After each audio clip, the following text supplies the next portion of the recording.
Hello friends, welcome to stock star. आज हम जिस स्टॉक का एनालिसिस करेंगे उसका नाम है आरआर काबिल, जो आज ही स्टॉक एक्सचेंज पे लिस्ट हुआ है। उसका आईपीओ प्राइस था 1035 का उसका आईपीओ प्राइस था और वो आज लिस्ट हुआ है 1180 रुपए पे। मीन्स उसका 14% ही लिस्टिंग गेन इसमें मिला है लोगों को। ओके। और उसका जो क्लोजिंग आज का क्लोजिंग प्राइस है वो 1186 1186 रुपए पे आज बंद हुआ है। ओके, सो उस प्राइस पे उसका मार्केट कैप हुआ है 13,500 करोड़ के अराउंड। ओके, सो यहाँ पे एक स्ट्रेंज थिंग ये आईपीओ में ये थी कि यहाँ पे जो सब्सक्रिप्शन था, आईपीओ सब्सक्रिप्शन, उसमें रिटेलर्स सबसे कम थे।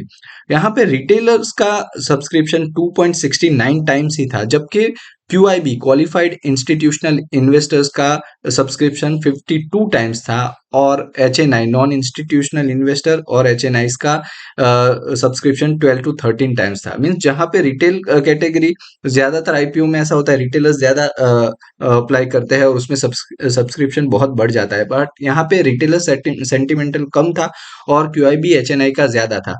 सो मुझे ऐसा लगा था कि ये आईपीओ लिस्ट होने के बाद इट इज पॉसिबल कि एक थोड़ा अप मूव देगा। ओके, सो और आपने देखा होगा कि ज्यादा जिसने भी अप्लाई किया था उसमें उसको ज्यादातर लोगों को उसमें से लगा है। क्योंकि 2.69 टाइम्स से सब्सक्राइब हुआ था, मीन्स हर दो या तीन में से एक को लगा होगा ये आईपीओ। ओके, और उसका लिस्टिंग गेन भी आज प्री ओपनिंग प्राइस में 1180 दिख रहा था, लिस्टिंग प्राइस मीन 14% का गेन। सो मेरे जितने फ्रेंड्स को लगा था, उनको मैंने सजेशन दिया था कि अभी तुरंत एग्जिट मत करना। Okay, let settle price for 30 to 45 minutes, फिर देखते हैं उसमें प्रॉफिट बुक करने जैसा है या इसमें ज्यादा और प्रॉफिट मिल सके ऐसा है। ओके, तो देखिए यहाँ पे क्या हुआ प्राइस में। यहाँ पे देखिए प्राइस 1180 पे ऊपर होके, क्योंकि फर्स्ट 5 टू 10 मिनट्स या फर्स्ट मैं बोलूंगा 30 मिनट्स प्राइस को सेटल होने देना चाहिए कोई भी स्टॉक में, बहुत अच्छा हो या बहुत बुरा। ओके, उसमें इमीडिएट एंट्री या एग्जिट करना मैं तो नहीं करता उसमें, इमीडिएट एंट्री या एग्जिट।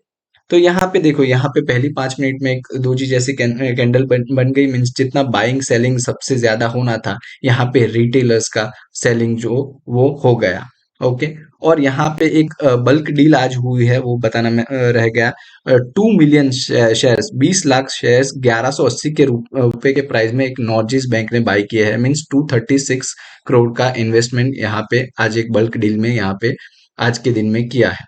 ओके, तो क्यूआईबी का और एचएनआई का सब्सक्रिप्शन ज्यादा था, मीन्स उनको लगने के चांस बहुत कम था आईपीओ। सो उनको जो अगर इसमें इन्वेस्ट करना होगा तो उनको सबसे ज्यादा लिक्विडिटी मिलेगी फर्स्ट डे को, क्योंकि ज्यादातर रिटेलर्स उस टाइम पे प्रॉफिट या लॉस बुक करके एग्जिट होते हैं।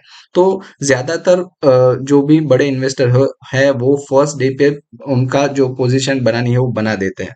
ओके, यहाँ पे देखिए फिर एक दोजी जैसी पहली कैंडल बनी, फिर एक बड़ी ग्रीन यहाँ पे कैंडल बनी, यहाँ पे देखिए। फिर ये देखिए ये बड़ी बड़ी यहाँ पे कैंडल बन रही थी, मीन्स यहाँ पे जितना सेलिंग प्रेशर आना था वो यहाँ पे आ गया। फिर क्या हुआ देखिए, ये लो बन गया, ये इसका हाई था।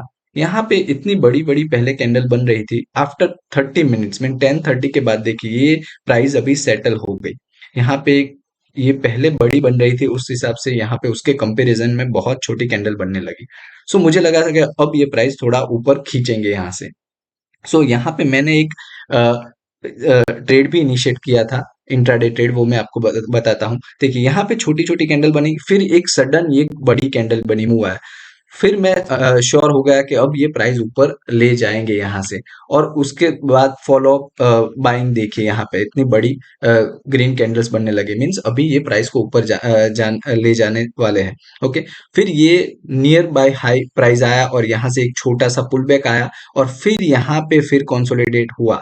सो मैंने ट्रेड क्या इनिशिएट किया था, एक रैली आई, फिर थोड़ा पुल बैक आया और यहाँ पे जो छोटी कैंडल बनी दो तीन चार, उसके हाई पे, मीन्स ये 1177 है इसका है, इसके ऊपर प्राइस गई तो मैंने 1177 पे बाई किया था। और मेरी ऐसी एक्सपेक्टेशन थी कि वंस ये हाई मीन्स 1200 के ऊपर प्राइस जाएगा तो ये सडन एक मूव देगा। आज के दिन में 5-10% का, क्यों 10 एटलीस्ट 10% का मुंह देगा ऐसी मुझे एक्सपेक्टेशन थी, क्योंकि लिस्टिंग गेज बहुत ज्यादा नहीं था, 14% ही था। ओके, सो यहाँ पे 1177 गया, उसके ऊपर मैंने यहाँ पे एंट्री की थी। और फिर देखिए यहाँ पे नियर बाय हाई वो कंसोलिडेट करता रहा फॉर 2 आवर्स, और 2 आवर यहाँ पे 1225 से लेके 230 तक यहाँ पे कोई मूवमेंट नहीं आई। बट ये प्राइस नीचे भी नहीं जा रही थी, देखिए 1180 के नीचे भी नहीं जा रही थी, 1185 के नीचे एक रेंज बना दी। मीन्स मुझे लगा था कि ये अभी प्राइस यहाँ पे कंसोलिडेट करवा के यहाँ पे ऊपर ले जाएंगे। सो मैं 2 घंटे पूरी पेशेंस के साथ बैठा रहा, दिमाग शांत रख के, और एक इंस्ट्रूमेंटल सॉन्ग लगा दिया, शांति से बैठा रहा। वो मैं वीडियो के एंड में आपको वो भी सुनाऊंगा, तो बताना अगर कमेंट में आपको पता चले कौन सा सॉन्ग था तो वो। सो यहाँ पे देखिए फिर 235 को यहाँ पे मूवमेंट आई एक, और फिर ये ऊपर गया प्राइस। बट यहाँ पे अब मुझे लगा कि अभी ये सडन मूव देगा, बट नहीं हुआ। यहाँ पे फिर से एक बड़ी रेड कैंडल आ गई। ओके, यहाँ सडन मूव नहीं आया, फिर छोटी ग्रीन और रेड कैंडल आ गई, तब तक 3 बज चुके थे। सो ज्यादातर जो भी इंट्राडे पोजीशन लेते हैं, वो ट्रेडिंग जो करते हैं, उनको 3:15 तक स्क्वायर ऑफ करना पड़ता है। सो 3 बज गए थे, सो मुझे अब लगा कि अभी नया बाइंग यहाँ पे आना हार्ड है। सो यहाँ पे मैंने 1200 एग्जैक्ट 1199 पे यहाँ पे पोजीशन स्क्वायर ऑफ कर दी, और यहाँ पे सडन मूव आया नहीं, but still I was profitable. So मेरे ऑर्डर्स और प्रॉफिट का वो मैं स्क्रीनशॉट पीछे मैं लगा दूंगा आपको, और वो सॉन्ग भी आपको बताऊंगा, तो बताना मुझे कमेंट में ये सॉन्ग कौन सा है। ओके, सो अभी के लिए मेरा व्यू ये है कि जिसको लगा न्यू एंट्री तो अभी नहीं करनी है, बट जिसको लगा है और जिसने एग्जिट नहीं किया है, वो 1136 जब तक ब्रेक नहीं करता, 1136 के नीचे नहीं जाता, तब तक होल्ड कर सकते हो। उसके नीचे आपको स्ट्रिक्ट एग्जिट कर देना है। अगर उसके ऊपर रहता है, सडन मूव आता है, तो आपको एक लिस्टिंग गेन से ज्यादा थोड़ा मिलेगा, 14-15% से ज्यादा मिलने के चांस है।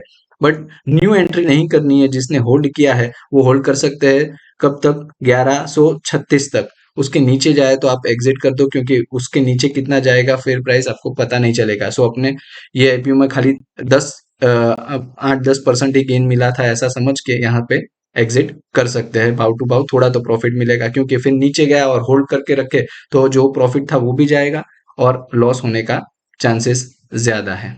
सो आई होप आपको ये एनालिसिस आफ्टर लिस्टिंग एनालिसिस अच्छा लगा होगा।